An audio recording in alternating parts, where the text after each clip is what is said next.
At the ending of episode 6, Segye kissed Seori's wrist and confessed his love to her. Seori had vowed that in this life she would never fall in love again, not after losing the person she loved in her past life and being betrayed by the very king she had trusted. But in this life, she found herself helplessly falling for Segye, and when he drew close under the influence of alcohol, she didn't push him away. She must have already known that she was already in love with him. Stranded on a deserted island because of low tide, also Seori believes Segye can't help but find her absolutely adorable just watching her. The way she acts as if she's never once been to the ocean in her life should seem strange, but to Segye, it all makes perfect sense somehow. Every time Seori looks at Segye beside her, her heart pounds so hard she can barely stand it.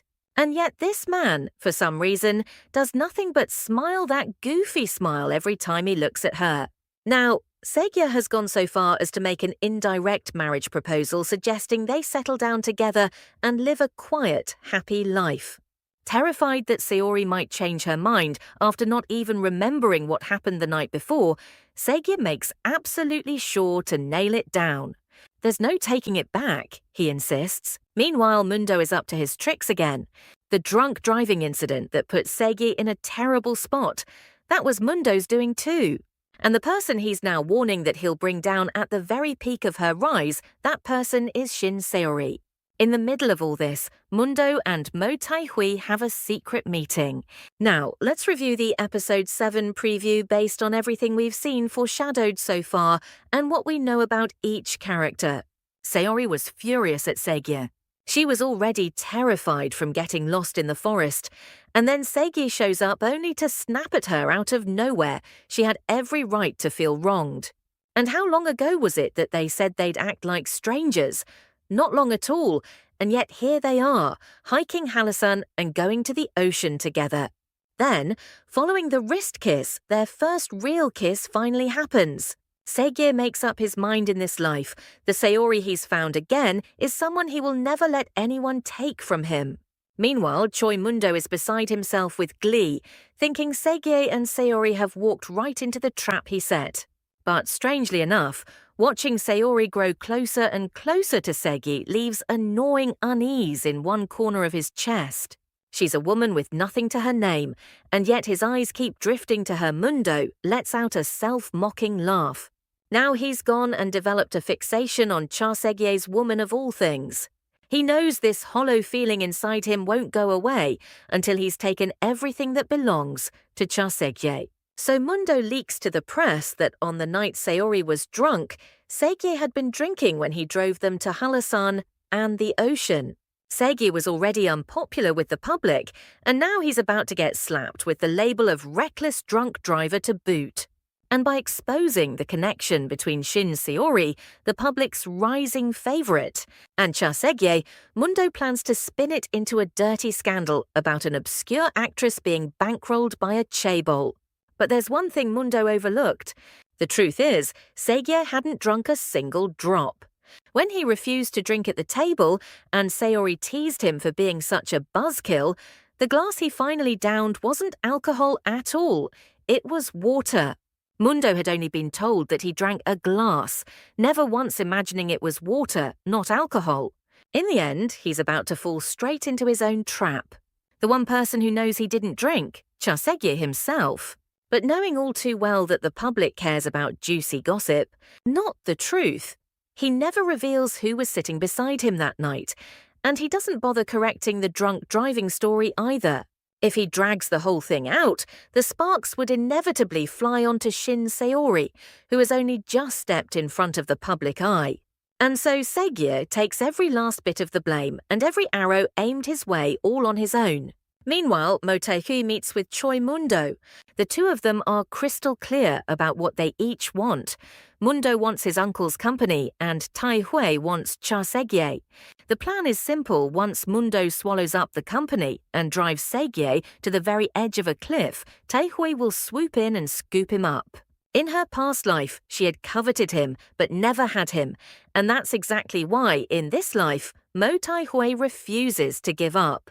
But no matter how many so-called chance encounters she engineers, Segye brushes her off every single time. She tries every angle, her looks, her wealth, and none of it lands with him. Then, once the drunk driving scandal breaks and she learns through Mundo that the actress Segye has been sponsoring is Shin Seori, Taehui, marches straight to Seori's rooftop room herself. She announces with great confidence that she and Cha Segye are practically engaged, but Shin Seori doesn't even flinch. And in that moment, Seori knows that this woman is the reincarnation of Queen Onjeong. So you've come in front of me again? She'd wondered if she might show up in this life too, but she never expected to meet her like this. Well, what a delightful little reunion, Seori thinks, quietly sharpening her blade on the inside. That woman who used to cling to the king's side under the guise of endless virtue. Even when she received her appointment as a royal concubine, it was Seori Gangdamsim who kept the overly mannered noble daughters in line. The Taehui of the past life was no different. Thinking back on the past life, Seori stares at Taehui, how she had tormented and bullied her for having low-born blood. That face, so perfectly rehearsed in its goodness, used to bewitch the king and the royal elders without fail. Angelic in public, a tyrant behind closed doors, it was none other than Mo Taehui, who beat servants, children, and elders alike until they were covered in blood. She has reincarnated, yes, but a nature like that has nowhere to go. Seori, who has already lived through her once, is not about to fall for her scheming games this time. If anything, having been through it all before, it seems like Seori will be the one standing above Taehui, cornering her instead. On another front, the drama's mood looks set to take a sharp turn, as Seori's only anchor in the modern world, her grandmother, collapses.